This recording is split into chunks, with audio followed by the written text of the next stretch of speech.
Hello and welcome to another Atypical Philosopher video.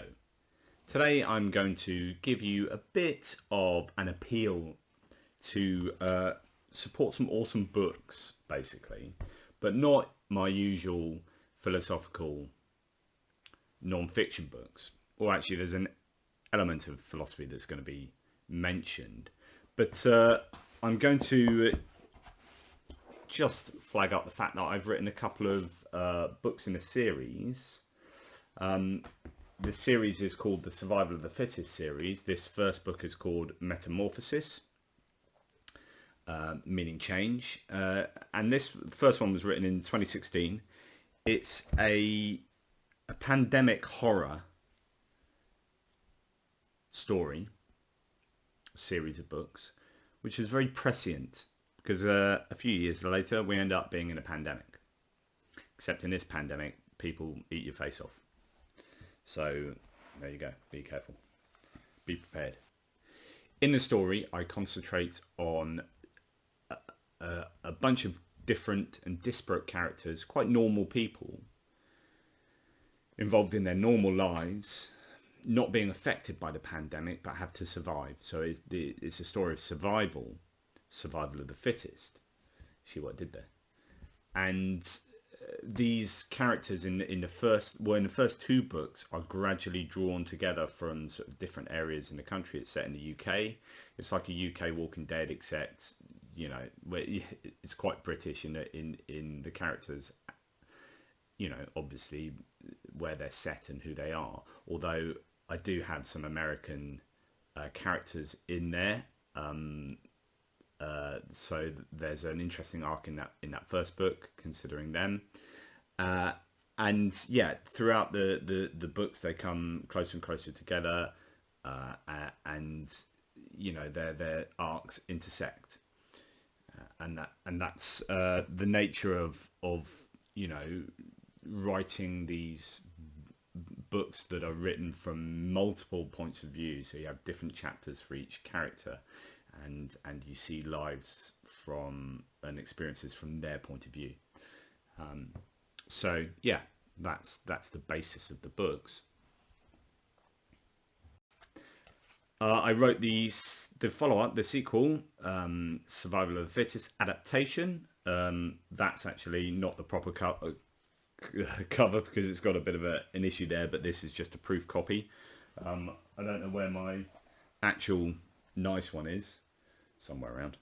Anyway, point being that these are really gripping yarns, and they've been really well received. Sort of critically, people who've read them seem to think they're really well written horror stories. But they aren't just pandemic horror stories, because if you know me, I like my philosophy, and so the reason I chose this genre is because it's a vehicle into delivering some popular philosophy, or some philosophy to a popular audience. And so there are threads throughout these books and moments throughout these books that make you stop and think. I mean, that's the intention, is that it's not just schlock writing. This is thoughtful writing that makes you hopefully think along with the characters in terms of moral dilemmas and the existence of God and all these kind of ideas, without really nailing my colours to the mast, particularly because I think that's too obvious.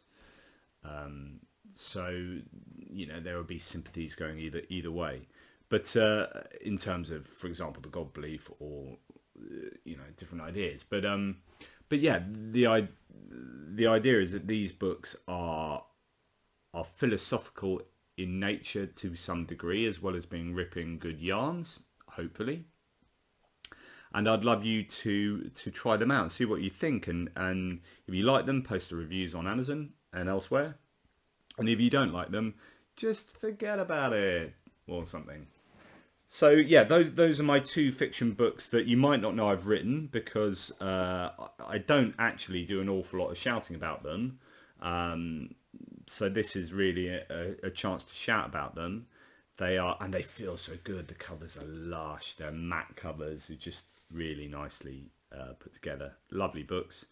And while you're at it, if you've got kids or if you like sort of YA sort of fiction, this is a book that's been picked up and down the country actually in the UK as a core text. It's now being used in schools to mix the history and English curricula such that it fits in with the Maya as well as the English and reading curricula, and also a bit of P4C, again philosophy for children. So this has elements of philosophy sewn throughout the book as well, but for a younger audience. Anyway, those are my fiction efforts, and I co-wrote this with another author, and we are writing the sequel to this because it's been really well received. And at some point I'll be working on the third installment of this series as well.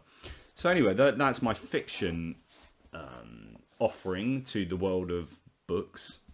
Available, all of them available as ebooks as well, Kindle, Kobo and Nook. So knock yourselves out, or in those beautiful matte cover paperbacks.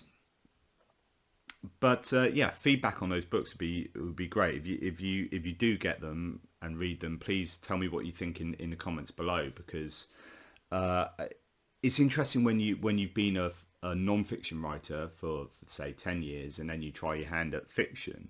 I mean, I used to teach I used to teach English as and writing myself, so it wasn't a particularly hard thing for me to put my hand to, but it is just a very different style of writing to my non-fiction. So it'd be interesting to see what you think about that.